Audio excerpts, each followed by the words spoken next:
Hi, I'm Courtney Martinez-Connor here at Masson Orioles live chat with one of the players. We have Chris Davis joining with us today. We're going to talk a little bit about questions that all of you guys, the fans, are asking from Facebook, from Twitter. So keep sending them as we go because we're constantly updating.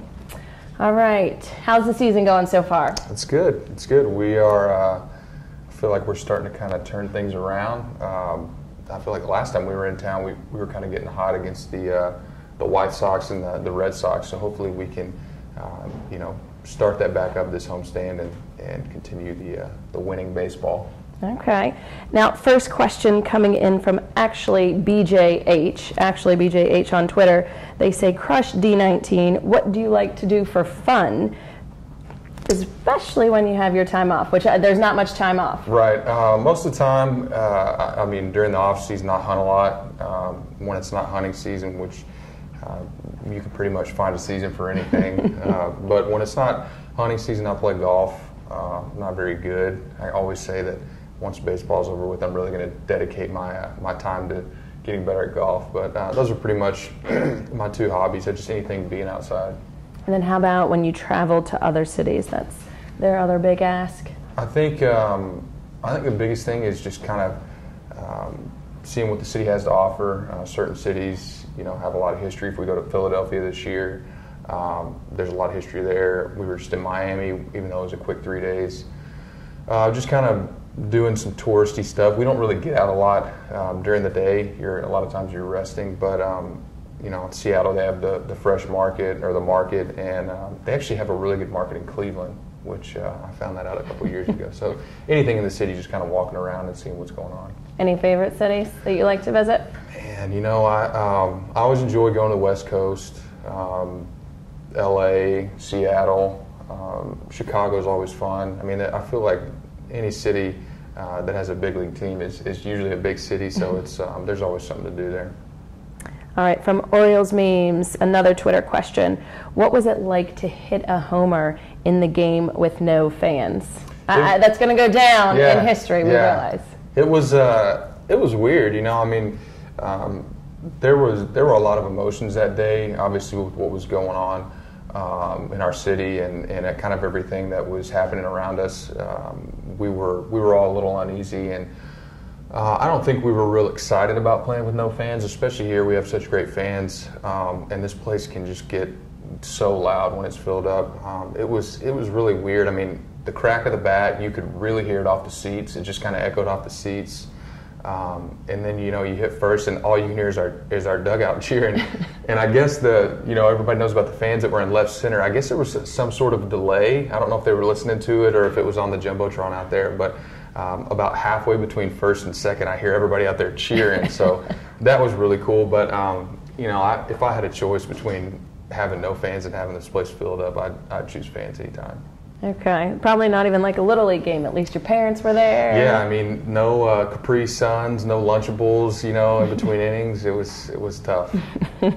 Now this one's from Johnny Drama. Love that name. On Twitter, how many pull-ups can you do? Oh, pull-ups, man.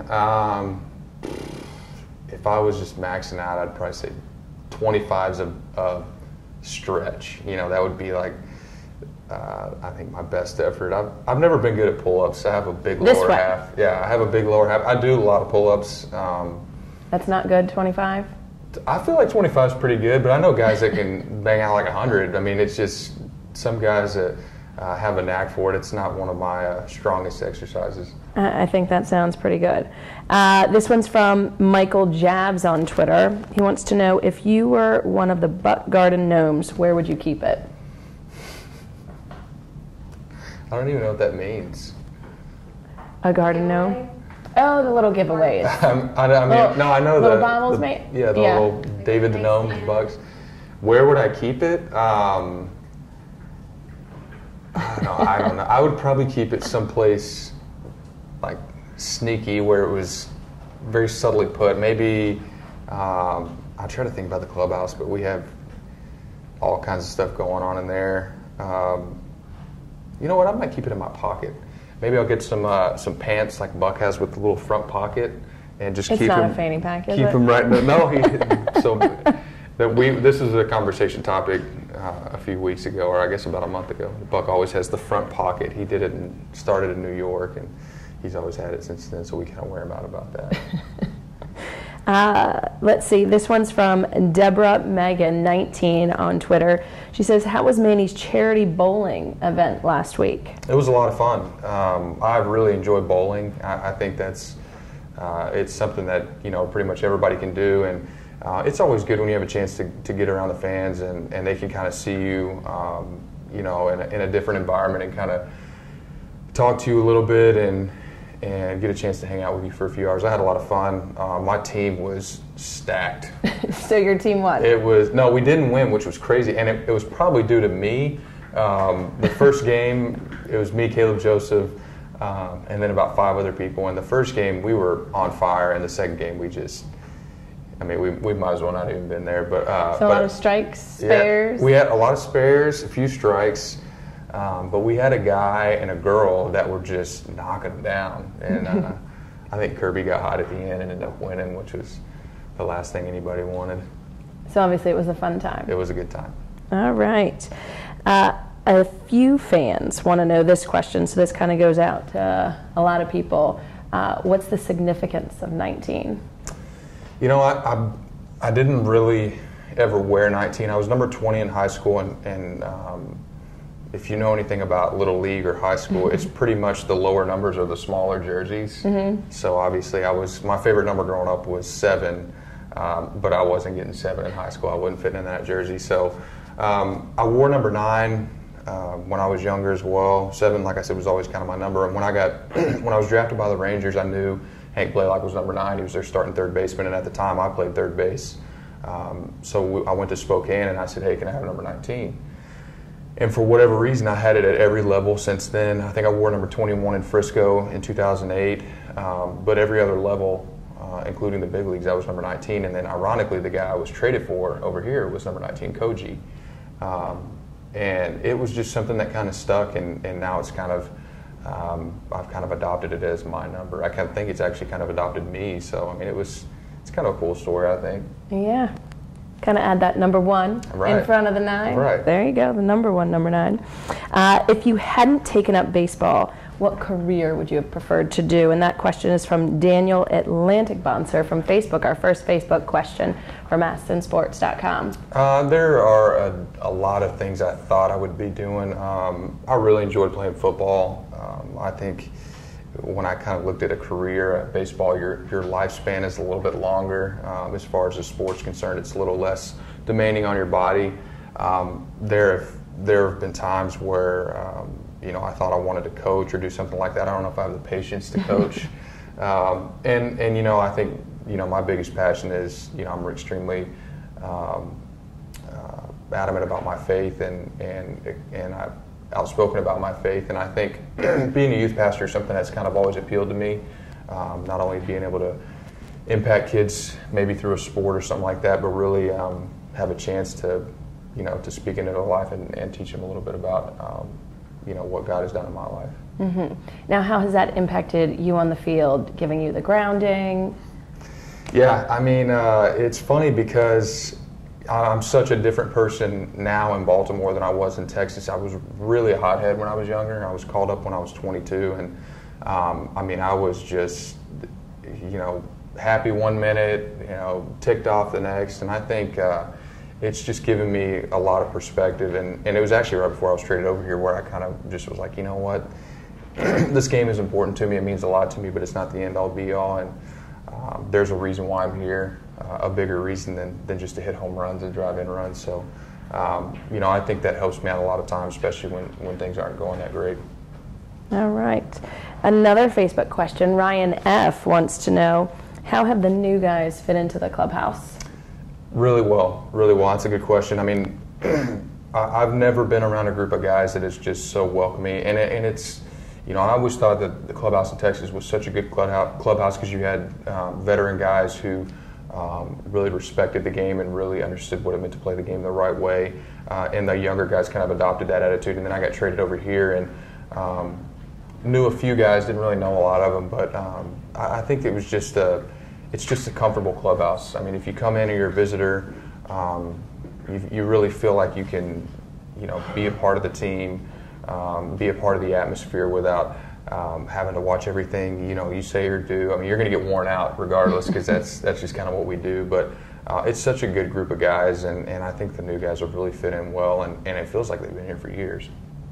Now, any particular one of them that you've kind of taken under your wing yourself or that you've seen maybe struggle? No, I mean, most of the guys that we have that are new are guys that have been around a while. I think the younger guys, even, I try to think of the younger guys in our clubhouse. Scopey, he's been around a couple of years. Manny's a young guy. Manny's been here for, 3 years now. And Caleb Joseph, I think, is a guy that I've probably drawn closer to this year more than anybody. A lot of it has to do with his faith and just kind of where he's at in his life. He's obviously having some success on the field and kind of going through some things that I went through a couple years ago. So, it just kind of works out that way. But it's a pretty close group. All right. What's your normal workout routine? This is from T. Steiner on Twitter. I just do upper body every day. I don't ever do legs. Just straight meathead. No, I'm just kidding. I usually try to do a leg lift on Monday, and then a light upper body lift on Tuesday. Wednesday I usually take off, and this is in the off season. During the season, you kind of have to, go with what the schedule presents. Thursday's a heavy upper body, a light lower body day, and then Friday's a big heavy upper body day. I've actually started sprinting a couple years ago. I hate running. I've always hated running. I don't run long distance. I don't run on a treadmill. I don't do the elliptical. But Brady Anderson got me to sprinting a couple years ago, and I noticed a big increase in my foot speed and actually an increase in my strength. So that's something that I try to do as well a couple times a week. Now 162 games throughout the season. There's not a lot of off time that you have to do that type of workout. Do you take weeks off? Not weeks, days. At the most, I think maybe 5 days. We get here, I usually get here about 12:30 in the afternoon, do whatever I need to do to prepare myself, and then, I usually get a workout in, hit early in the cage, and look at video and do stuff like that. But, we get here so early in the day that, we really try to give ourselves time to get everything we need to do. And some guys like to work out after the game. It's not really my forte. I'm so tired after the game that I'm just ready to go home, so I try to get it in before. Okay. Now, Greg P., describe the clubhouse scene before the game. I imagine this is a question that a lot of fans would want to know what that clubhouse is like. Not a lot of people have an eye into that. Up until about an hour before the game, it's pretty quiet. Guys are getting something to eat or getting stretched and kind of getting their mind ready to play the game. Some guys look at film, some guys look at film on the opposing pitcher. Some guys like to do other things. But about an hour before the game starts, we throw the music on and guys start getting jacked up. It's funny because you think about football, you play once a week, so you get amped up for 5 or 6 hours for 1 day a week, and we do this every day for 6 and 7 months, and so you kind of find a routine, and it's pretty cool. Like I said, we have such a fun clubhouse. You can pretty much do what you want as long as you're ready to play, and as long as you, as Buck would say, bring what you bring. We're pretty much down with that. Now, how do you personally stay motivated day to day? Because like you said, it's almost a Groundhog Day in baseball. Right, so many games throughout the season. Well, I think, just your love for the game, your appreciation for the people who come here to watch the game every day, who pay money to watch you do what you do. And then obviously the other guys in the clubhouse, you want to be there, be your best for them. And that's kind of what drives me to come here every day and to work on, whatever it is I need to work on. And, it's not always easy. This is a frustrating game. It can be extremely frustrating at times, but it's also very rewarding. And I think that's something that kind of keeps you going, knowing that if you continue to stay with the process and continue to work hard, that in the end you'll be rewarded. All right. Lindsay Smith, this is a Facebook question. During points of your career when you have struggled, what advice did you turn to and from who? It's a lot of times it's hard. I think when you struggle, some people want to try to, help too much, if there is such a thing, and then there's some people that don't really know what to say. But for me, it's always been between my ears. I think you can go out and work on the reps and do everything you want, almost to a fault sometimes, to where you're kind of beating yourself up. But for me, it's always been kind of turning it off and taking a step back and relaxing and saying, okay, you've been here before. Obviously, you've had some success at this level. You've struggled at this level. But staying positive, and I think that's one thing that older players have kind of taught me is, staying positive when things aren't going the way you want, when you don't feel, the way you want to feel. I think staying positive and knowing that you're going to get 500 or 600 at bats, and this is just a small sample.